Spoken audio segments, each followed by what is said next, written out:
Good morning, children. Today we would be starting with a new chapter, chapter number 3, which talks about plant and animal tissues. In the last chapter, we studied about cells, and we would be moving a step further, which is a plant and animal tissue. Okay. Now, tissue is defined as a group of same or similar cells which come together to perform the same function.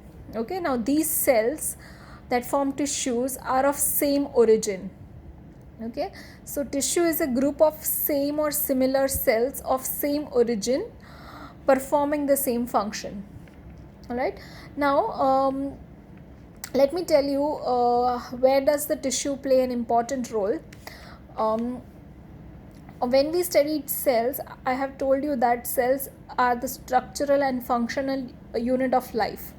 Okay, so cells, the same or different type of cells come together to form tissues. Different tissues come together to form organs.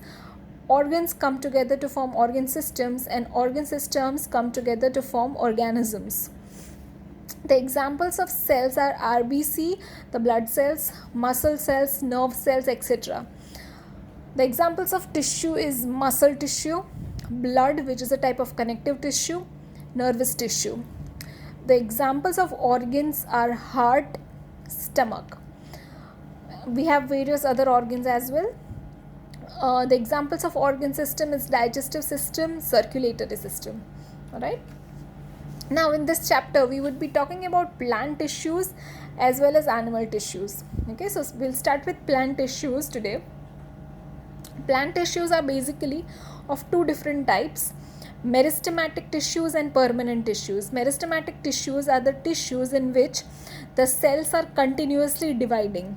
Okay, and because the cells are continuously dividing, these type of tissues are present at the tip region of the plant, tip of root, tip of stem, the growing bud. So all the growing regions have meristematic tissues. All right, and the other type of tissue is a permanent tissue, and a permanent tissue means the cells are not dividing anymore and they have attained a permanent structure and shape.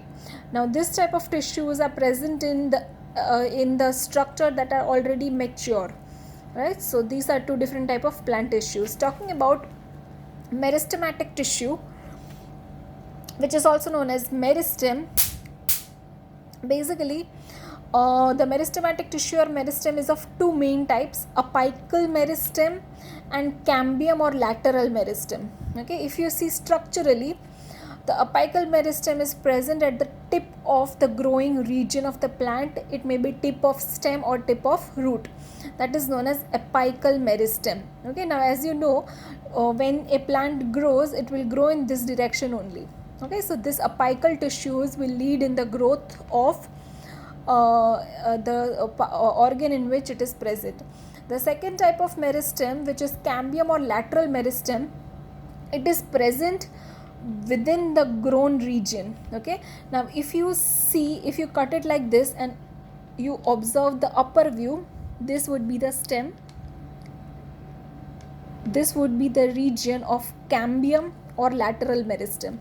Okay, so basically this cambium or lateral meristem will lead to the increase in the width of any plant. So if this is the stem part, it will lead to the growth of stem in this direction.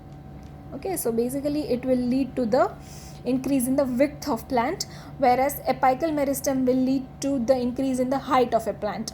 All right, the characteristics of the cells that are present in meristematic tissues are: the cells are relatively smaller, they are cubical in shape, they have a very thin cell wall. Because the cells are very young and they are still dividing, the cell wall is almost absent or it is very thin. These cells have very large nucleus, no vacuoles are present in it, or very small vacuoles are present in it in case if the vacuoles are present. No intercellular spaces, there is no space between two cells in meristematic tissue, and as I told you earlier, it is actively dividing. All right, so these are the characteristics of the cells of meristematic tissue or meristem. The next one is permanent tissue. Permanent tissue can be characterized by the tissues that has lost the capability to divide because it has attained its permanent shape and function. Okay, now they have got its permanent shape and its function, and they can no longer divide. They have living nucleus, or the nucleus might be dead. All right, so it would just be present there, the cells or the tissues would be just present there, but it will not be dividing because sometimes it also has dead nucleus in it.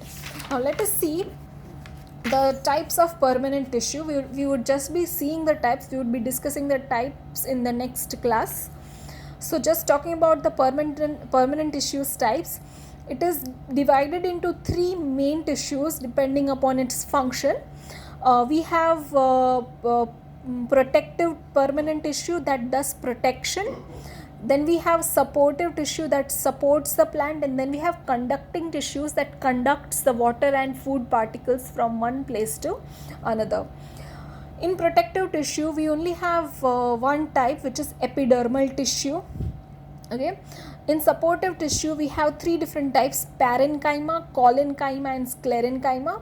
Whereas in conducting tissue, we have two types: xylem and phloem. So 1, 2, 3, 4, 5, 6. We have 6 different types of permanent tissues. We would be discussing each and every permanent tissues in the next class. So thank you for today.